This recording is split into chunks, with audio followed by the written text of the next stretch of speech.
Rostov-on-Don, Russia, October 1982. A special task force is desperately searching for a serial killer. The investigation had begun 4 months earlier when the body of a 13-year-old girl was found in a desolate patch of forest. She had been stabbed repeatedly. Her eyes had been gouged out. There's a Russian superstition that the last sight that a murder victim sees is somehow imprinted on the surface of the eye. Soon, 2 more bodies with similar wounds were discovered. All 3 had been sexually assaulted.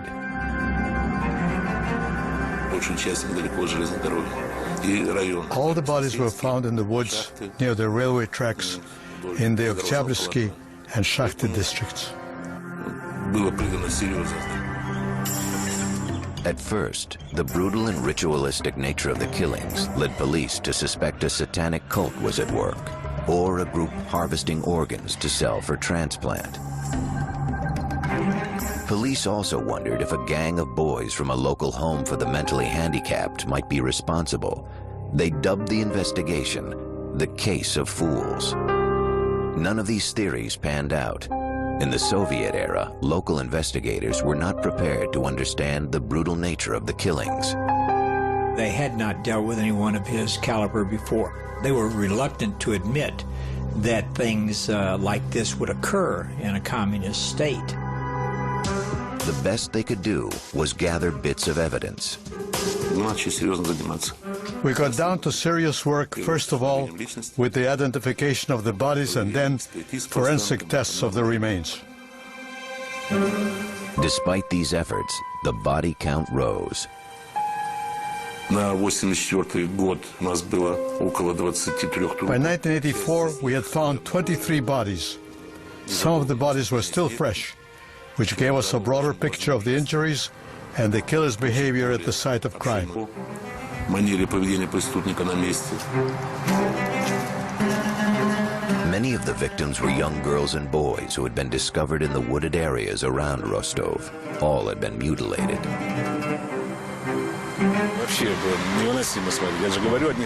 When they found some of the victims, you could still see the reflection of horror in their eyes. It was very hard to look at because many were just children. There were cut abdomens, amputated breasts. It was horrible to see. And in many cases, it was clear that those body parts had been removed by the teeth of the killer.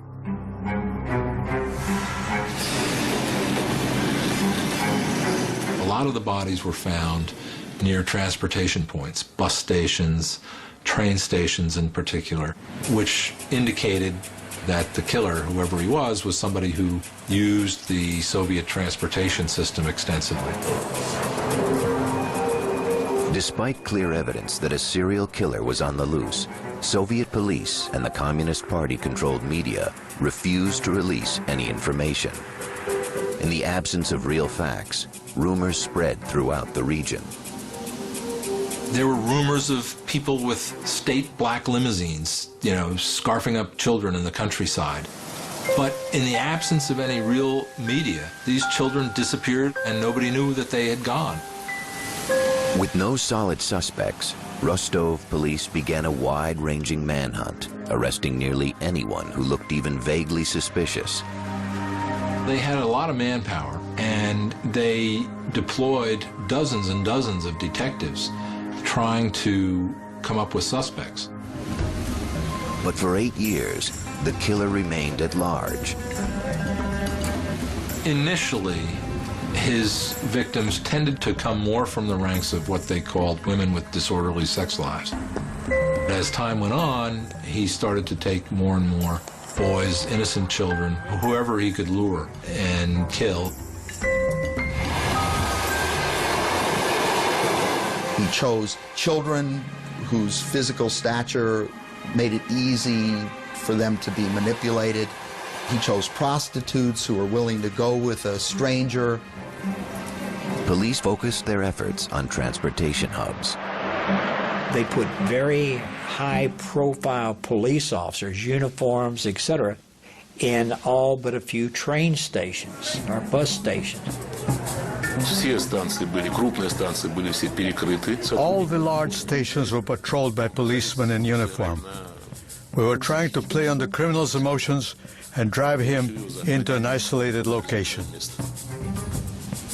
Undercover officers were used to keep these remote locations under surveillance. In early November, the strategy paid off. A plainclothes detective at an isolated train station spotted a man emerging from the woods. The officer noticed a smear of blood on his cheek and what appeared to be a severe cut on his finger.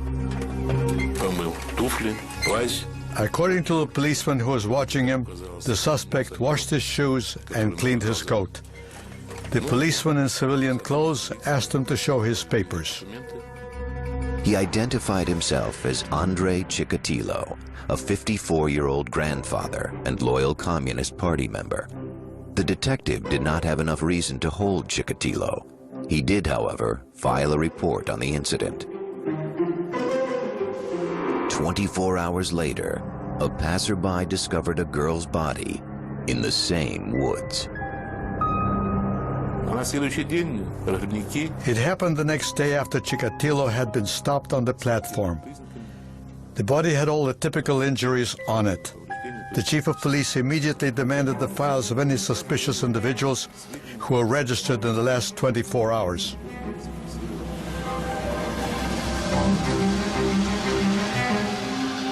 On November 20th, 1990, Andrei Chikatilo was apprehended in a Rostov marketplace.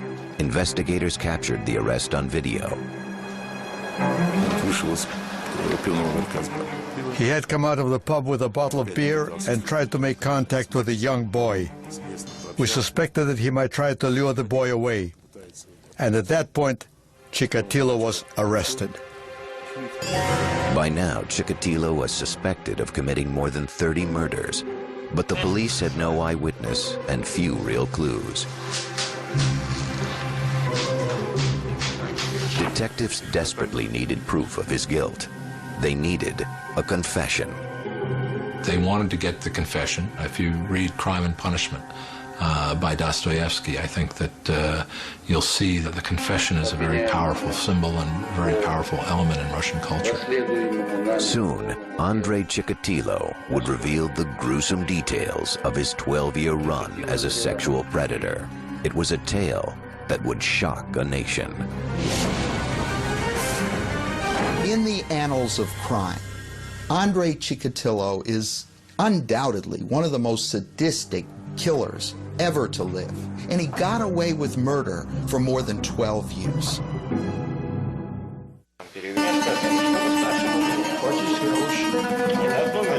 November 1990.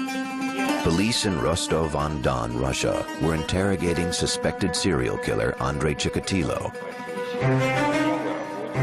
For 12 years, a sadistic killer had raped and murdered dozens of women and children. Authorities believed Chikatilo was the culprit. But so far, the father of two had admitted nothing. By law, authorities had 10 days to link him to the murders. Otherwise, Chikatilo would go free. On the 9th day, we invited the psychiatrist Bukhanovsky to talk to Chikatilo one-on-one. He spent the whole day with Chikatilo from early morning till very late at night. The techniques used by psychiatrist Alexander Bukhanovsky were much different than the intense police interrogation.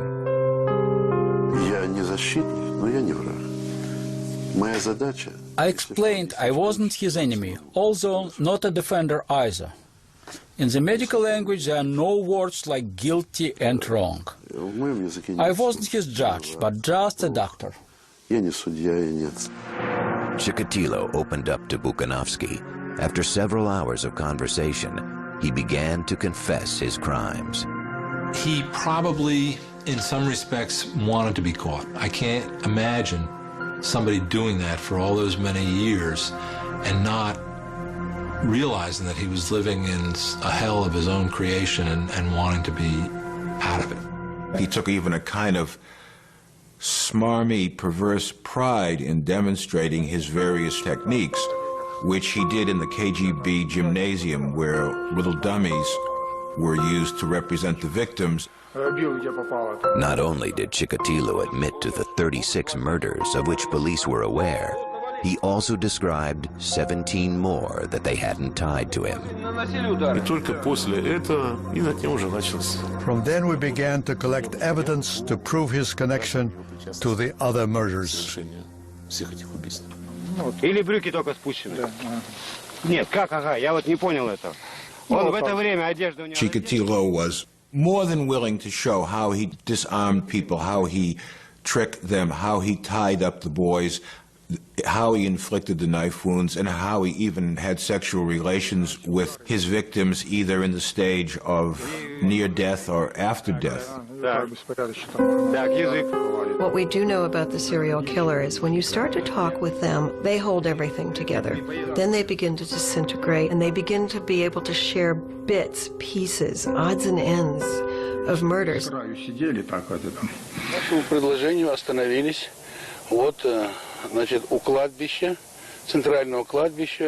the evening of December 7th, 1990, police drove Chikatilo to the local village of Shakti. Again, one of the officers had a video camera.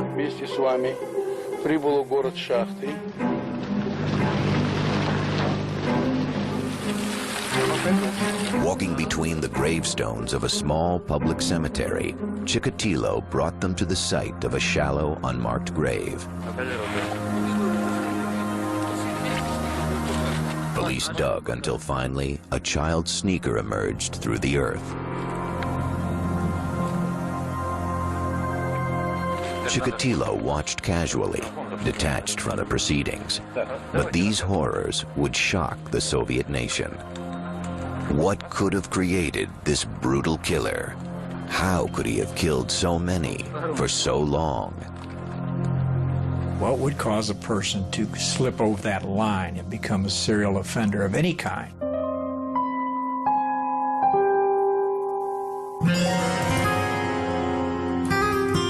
Andrei Romanovich Chikatilo had started life in a world of violence and human degradation. He was born in 1936 in the Ukrainian village of Yablachnoye.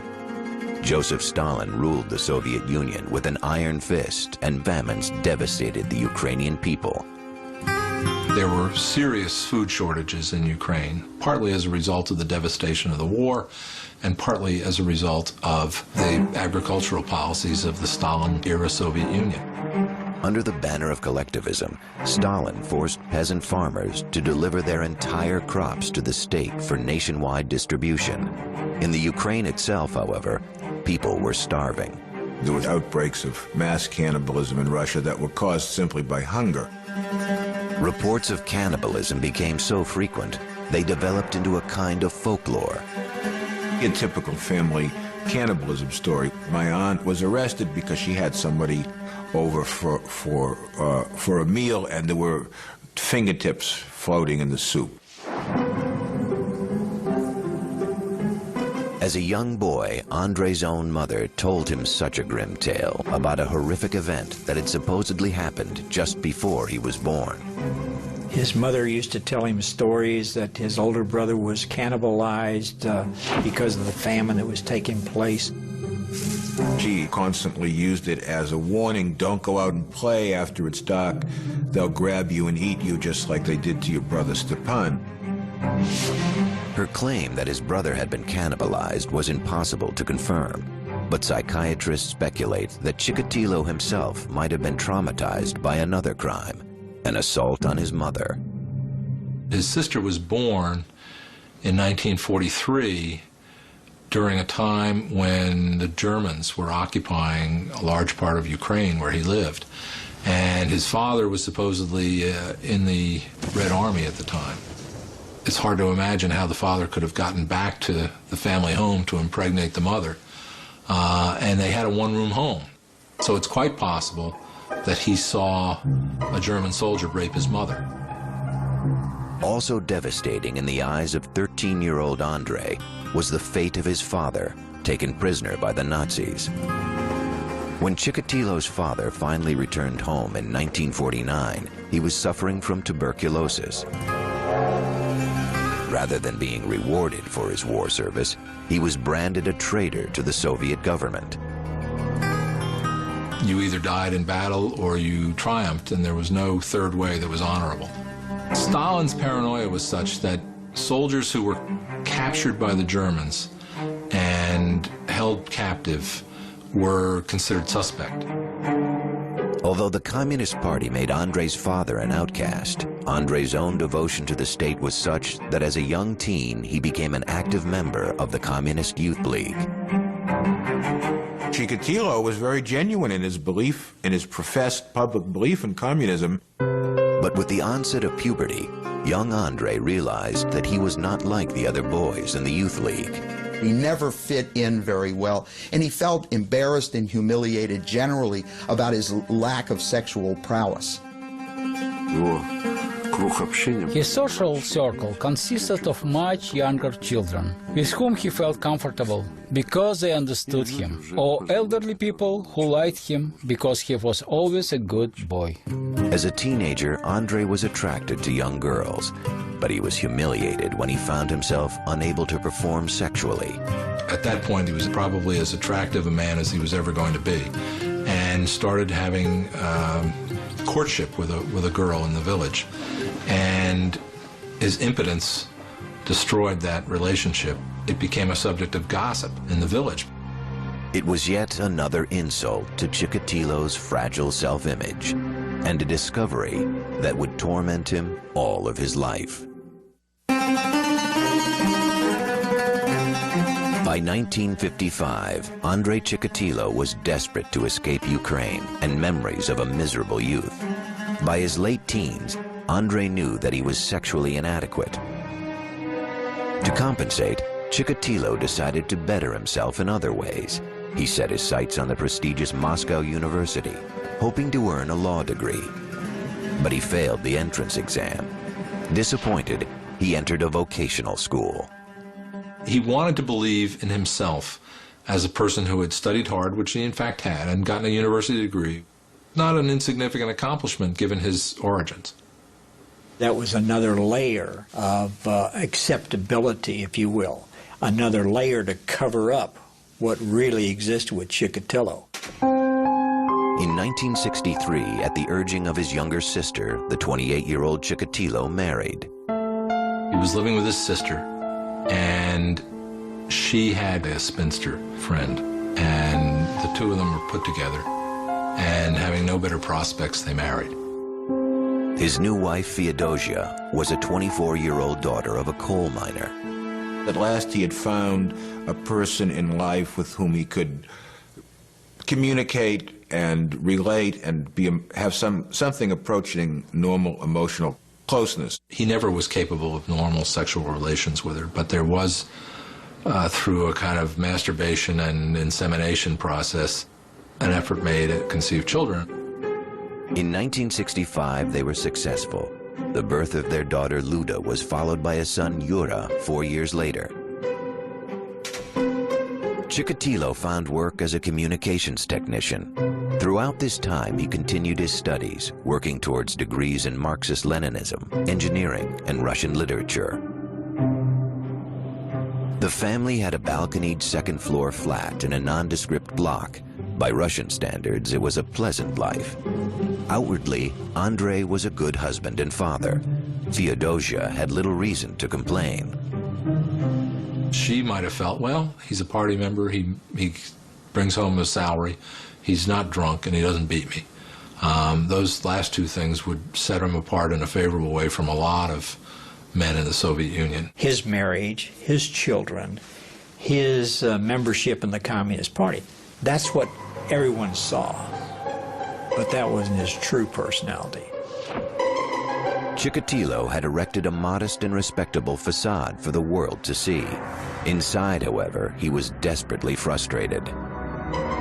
Certainly the fact that he was fundamentally impotent enraged him greatly because he felt that in some ways he was a superior person, having gotten 3 university degrees. I think he felt throughout his life that that impotence was probably the most fundamental adjective you could use to describe him. In 1970, Chikatilo accepted a job in a secondary school. As a teacher, the 34-year-old hoped to find acceptance and respect, and yet instead he found constant humiliation. His students didn't take him seriously. They refused to behave and smoked right in front of him in the classroom. He was altogether not the kind of person that would hold the attention of a class of children, and they mocked him. He was nicknamed the Goose by his students, and goose in Russian is kind of like jerk in English. It's someone who inspires zero respect. Worse, Chikatilo found himself enraged by the sight of young people around him falling in love and, in his mind, engaging in sexual activity. One thing that he wanted to change about himself and couldn't change was his sexual impotence. He felt the world had somehow inflicted a tremendous injustice on him. Any lowlife could enjoy the pleasures of sexuality, the joys of love, but he, Chikatilo, the educated, the brilliant, the special, the genius, could not, and that was a source of his fundamental rage. In the early 1970s, Chikatilo responded to his anger and frustration by secretly molesting students, both male and female. He felt so profoundly rejected by adults, he was unable to have sexual relationships with consenting adults, so he instead went to vulnerable children. In 1974, he was fired when allegations of his sexual misconduct with students became known. Rather than take the responsibility for exposing him, the director of the school simply got rid of him. And it was typical of what might happen in a Soviet society and probably would happen in any society. Because the incidents were kept quiet, Chikatilo could simply relocate. He moved his family to the nearby town of Shakti. There he found a new position, teaching at vocational school number 33. Chikatilo's wife knew that he had little problems. He was involved with bothering the children at school, but they had put that behind them, and she had forgiven her husband. But unknown to his wife and family, Andrei Chikatilo was constructing another life. He bought a second secret house for himself. It was a dilapidated 3-room shack on a quiet backstreet called Mezhevoy Lane. And it was the perfect setting for murder.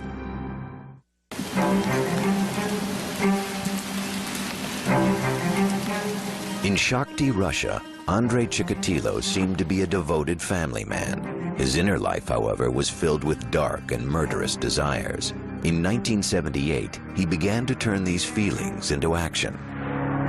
First, he acquired a small shack in a rundown neighborhood. In December, he took a 9-year-old girl there.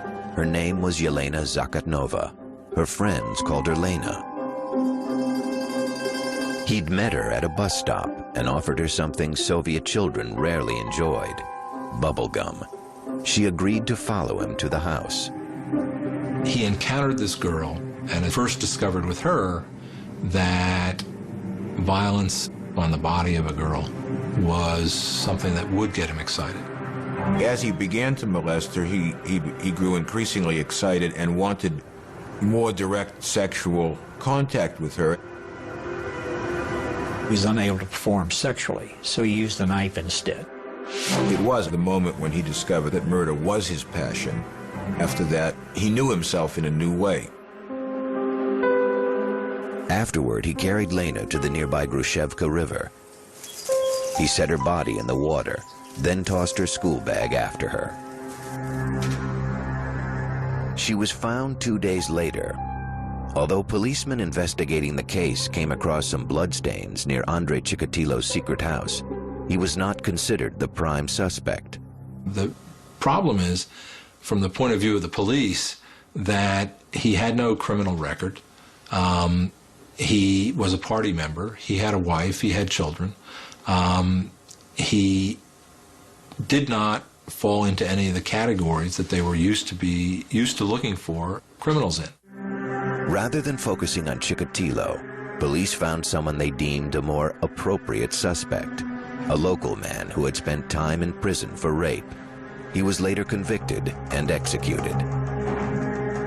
Having killed for pleasure, Andrei Chikatilo was now able to erase the sense of impotence he'd felt all his life. He had gained a piece of self-knowledge that he could never shake, which was that what turned him on was powerlessness and ultimately the murder of another person. Still, coming so close to being caught had frightened Chikatilo. For the next 2 years, he went to work, spent time with his wife and children, read the papers, and waited. He quit teaching to become a supply supervisor, or tolkach, a position unique to the dysfunctional Soviet economic system, where contracts for raw materials often went unfulfilled. The job of a tolkach was to go around to the various enterprises and try to get them to send the cement or send the rubber or send the steel or whatever it was that was necessary. It was normal for him to go on the road for several days to visit the supplying enterprises for his own enterprises and be gone without any supervision. It was not a particularly prestigious job for a man of Chikatilo's education. He traveled by train to various factories, trying to maintain the image of a dutiful Soviet citizen. He does have a struggle. I don't think he just gives himself over to, I am evil personified. I think he says, what I'm thinking, what I'm wanting to do is not healthy, it's not good. In the case of someone like Chikatilo, the brilliance and the strength of the person was in this iron discipline of keeping the two halves of his personality utterly separate. For over 2 years, Chikatilo managed to keep his murderous rage under control. But finally, the dark side of his personality resurfaced. On September 3rd, 1981, while passing a library in Rostov-on-Don, Chikatilo spotted 17-year-old Larissa Chichenko. She agreed to take a walk with him along the Don River. Instead, he steered her into the woods. Again, Chikatilo was unable to perform sexually, but he remembered what had satisfied him 2 years earlier in the secret house on Mezhevoy Lane. He would attempt to have sex, normal sex with the woman. He would inevitably fail. That would release the great rage that lived and lurked inside of Chikatilo. Sex was the vehicle, but the basic need was to feel a sense of power over his victims. Chikatilo killed with even more brutality than before. He stabbed his victim repeatedly, then savagely bit her. He was really getting even. He was angry with humanity, but especially with women. He was seeking revenge, and he was getting revenge against the people who rejected him the most. With this second murder, the veneer of Chikatilo's normal life shattered. A pathology spawned by years of frustration took over. Chikatilo became a serial killer. He was a man who was impotent. What does the word impotent mean? It means literally without power. So in every case, whether he was dealing with the young boys, the young girls, or the young women, it was essential for Chikatilo to establish physical dominance and control over the victim. Gratification has been mixed up with anger and hostility, and one complements the other to the degree that you can't even separate them. He became intensely excited and even would spontaneously ejaculate during that mutilation that had taken place. Then he cut off pieces of his victims' bodies. Chikatilo admitted making the incisions, admitted removing the uterus, but would never quite cop to the fact that he ate the uterus. He said, I like to nibble on it. They were so pink and springy, those were the words he used. What had started as a quest for sexual satisfaction had now become a murder spree, the worst in Russian history.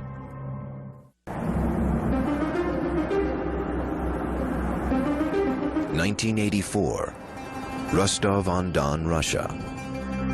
Andrei Chikatilo had now murdered 23 people. Faced with these brutal killings, police began to question anyone who looked suspicious.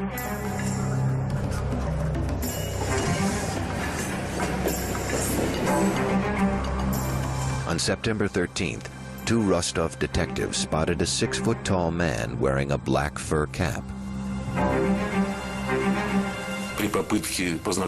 He was trying to make conversation with a young girl.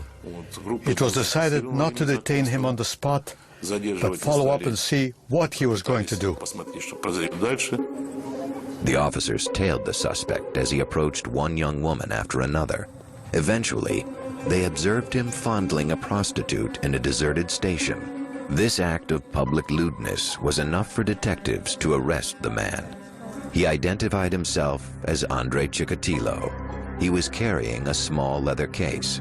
He had a briefcase, and in the briefcase was Vaseline, ropes, and knives.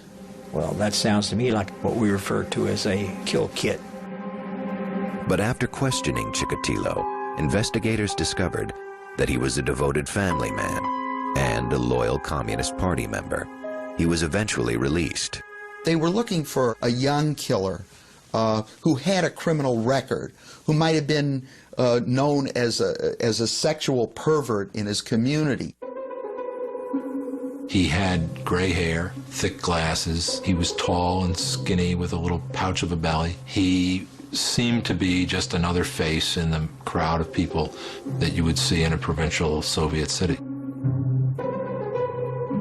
In addition, police laboratories mishandled a blood test that could have tied Chikatilo to the crimes. Well, the Russian police were, first of all, technologically in the Stone Age, and in terms of organization were on that level as well. So typically blood and sperm samples would get lost. That in itself was an example of the failures of Soviet science and of Soviet production capabilities. Chikatilo was free to kill again. Police were desperate to stop the attacks, so they decided to try an American criminological technique, psychological profiling. Psychiatrist Alexander Bukhanovsky was recruited to create a psychological portrait of the killer. Preparing the criminal's profile took several months of hard work. I had access to top secret materials that have never been published.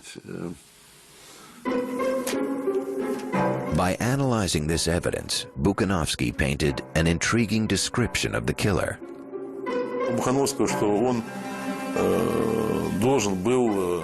Bukhanovsky said that the criminal was unsociable, that he was very ill. He stressed sexual perversions. He said the criminal could either be living on his own or with a wife, but he didn't have a sexual relationship with her. Yet it would take police another 6 years to capture Chikatilo. A lot of the factors that caused the demise of the Soviet Union were also at work in the Chikatilo case and enabled him to kill as long as he did and as many people as he did without being caught.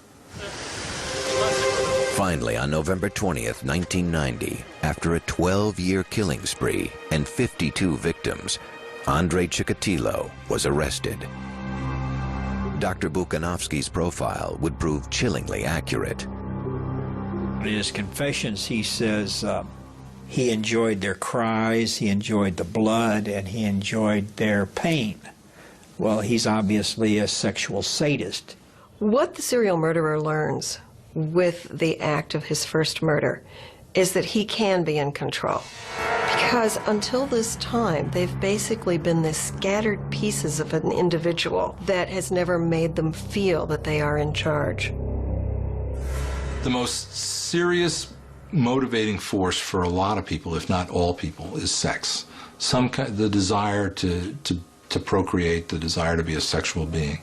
And in his case, it was just a totally frustrated, humiliating failure that he struggled with all of his life. Spring 1992. Andrei Chikatilo, 56-year-old grandfather and loyal party member, stood accused of a string of gruesome and brutal murders. The Soviet Union had collapsed, becoming the Commonwealth of Independent States. Chikatilo's trial promised to be the first great spectacle of the post-Soviet era. The Russian people reacted with grim fascination. Once Chikatilo's case became more or less public knowledge, the local people were hideously aware that a serial killer was in their midst, and nothing spreads faster in Russia than rumor. And soon, Chikatilo would be given a nickname befitting his murderous deeds: the Butcher of Rostov.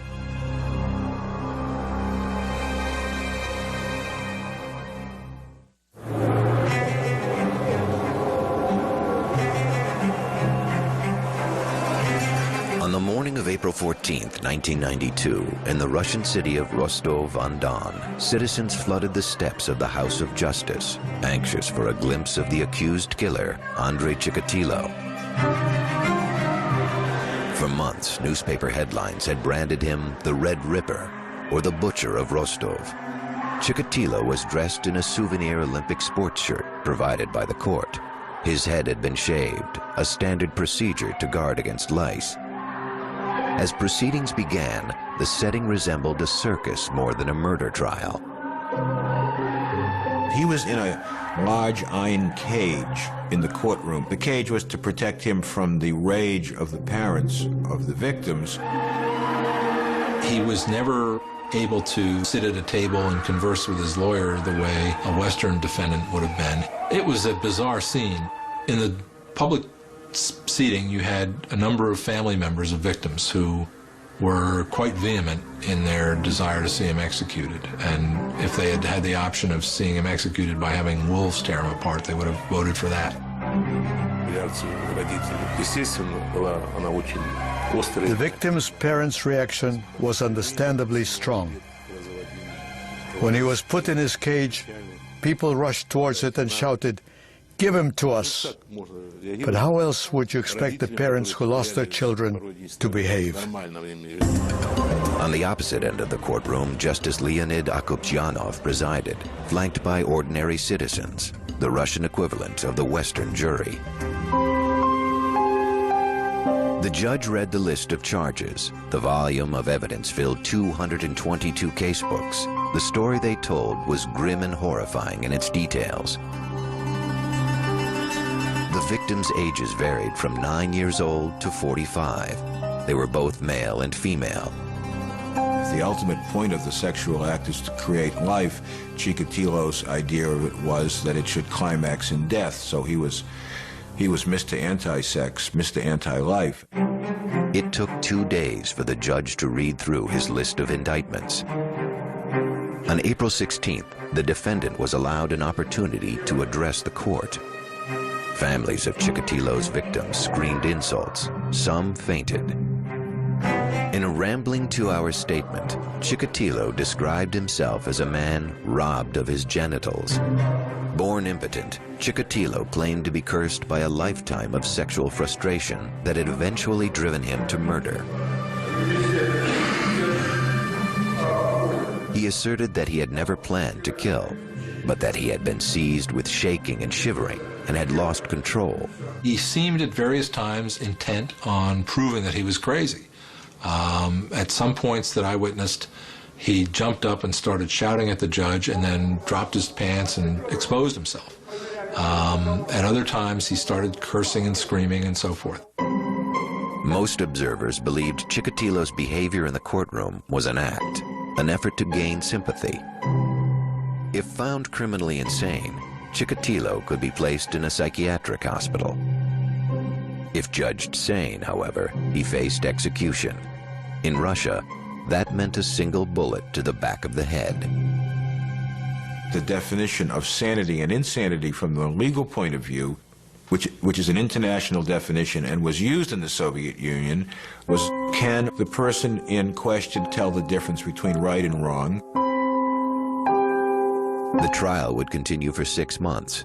Throughout, Chikatilo presented himself as a wretched victim of nature's indifference and a gruesome metaphor for Russia's 70-year failed social experiment. When he was defending himself, he blamed Stalin, he blamed his parents, he blamed the cannibalism of the famine, he blamed the Communist Party, and he even blamed his own blood type. Prosecutors would argue that Andrei Chikatilo was in fact the most calculating, diabolical killer of all time. His crimes were sickening, but I don't think he was sick in the psychiatric or legal sense. Certainly not insane. He was more bad than he was mad, and he was certainly very crafty, but he wasn't crazy. October 14th, 1992 would signify the day of reckoning for serial murderer Andrei Chikatilo. It had taken nearly 2 months for Judge Leonid Akobzhanov to write his final verdict. Everybody knew he was going to be convicted. Everybody knew what the sentence was going to be.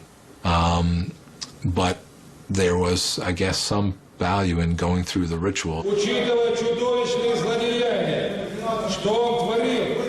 Судебная коллегия не может не назначить ему единственное наказание, которое он заслуживает, исключительную меру наказания, и приговаривает его к смертной казни. After a 12-year murder spree, final justice came swiftly. On February 15th, 1994, Andrei Chikatilo was escorted through the halls of Rostov prison and led to a private cell.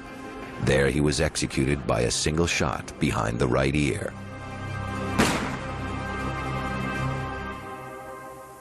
In the aftermath of his execution, writers, reporters, and victims' families attempted to find some trace of humanity in Andrei Chikatilo.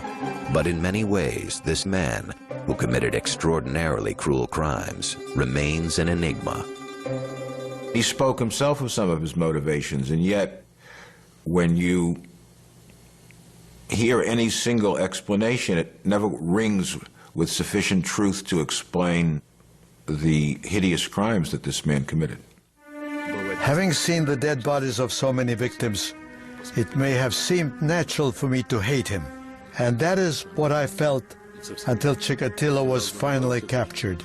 At that point, I realized that Chikatilo wasn't in control of what he was doing. He was a very sick person, acting against his will. Whether you believe that he was the victim of the circumstances under which he was born, or whether you believe he was an evil person who used free will to do what he did and wanted to kill, that evil that grew in him is not something that's alien to all of us. Perhaps the final judgment on the life of Andrei Chikatilo was written by the killer himself, an expression of guilt and self-loathing that at the same time hints at his gruesome, violent nature. And now my brain should be taken apart, piece by piece, and examined, so there wouldn't be any others like me.